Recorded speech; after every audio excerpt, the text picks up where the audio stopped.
Dans un village paisible où le soleil se lève doucement, embrassant les champs d'un voile doré, vivait une jeune fille nommée Amara. Chaque matin, elle observait les rayons du soleil percer les feuillages comme si la lumière cherchait à caresser son âme tourmentée. Ses yeux, grands et pleins de rêves, brillaient de l'espoir d'un futur radieux. Mais derrière les murs de sa maison, l'innocence se fanait, et un secret obscur la consumait. Ses journées semblaient ordinaires. Le rire de sa mère résonnait, emplissant la maison d'une chaleur réconfortante. Pourtant, chaque départ de cette mère bien-aimée, chaque pas franchissant le seuil pour se rendre au marché, marquait le début d'un cauchemar sans fin.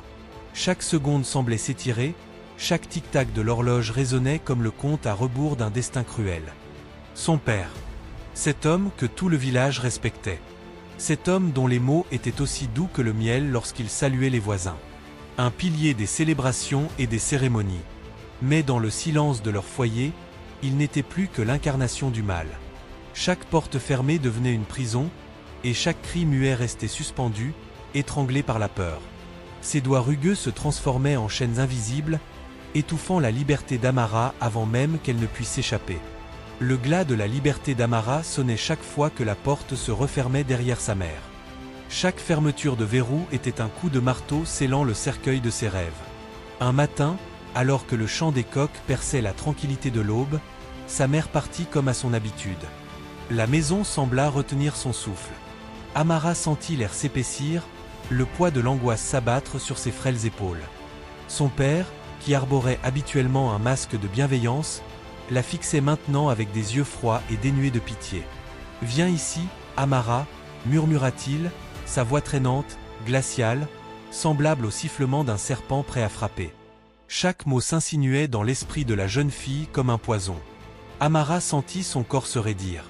La terreur pétrifiait chaque muscle, mais ses jambes la trahirent. Pas à pas, elle avança, son cœur tambourinant si fort qu'elle crut que le monde entier entendait sa peur.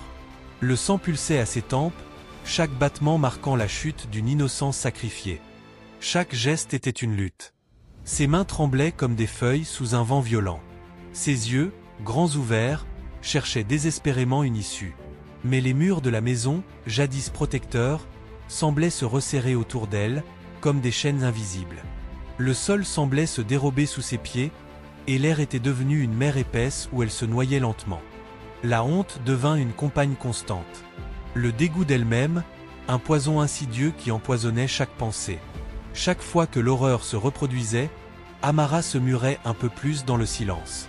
Ses nuits étaient hantées par des cauchemars où le rire de son père se mêlait à des larmes amères. « Si tu parles, tu détruiras notre famille », susurrait son père, chaque mot distillé avec une menace douce mais acérée comme une lame.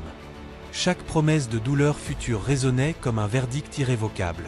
Le secret était devenu une cage aux barreaux d'acier, mais le silence ne pouvait durer éternellement.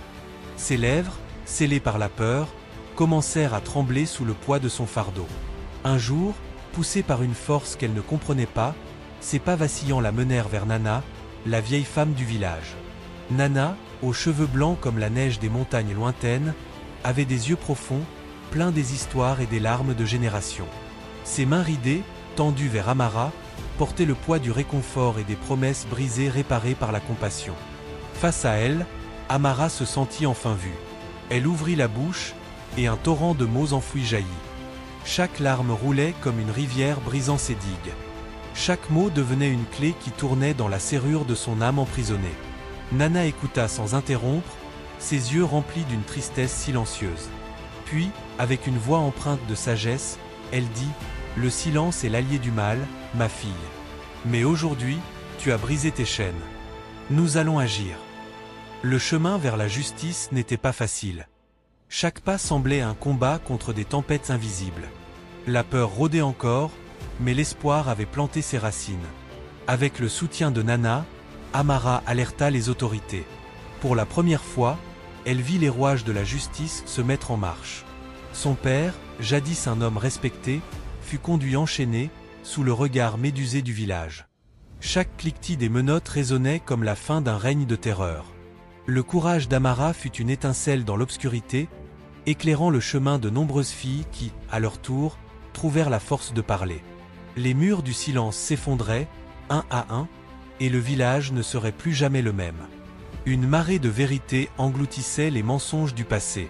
Si vous, ou quelqu'un que vous connaissez, êtes confronté à une situation similaire, sachez que vous n'êtes pas seul. Brisez le silence. Cherchez de l'aide. Il y a toujours une main tendue, une oreille prête à écouter.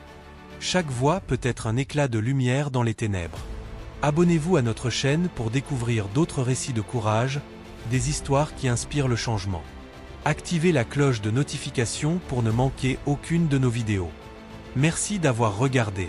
Ensemble, nous pouvons transformer des vies. À très bientôt.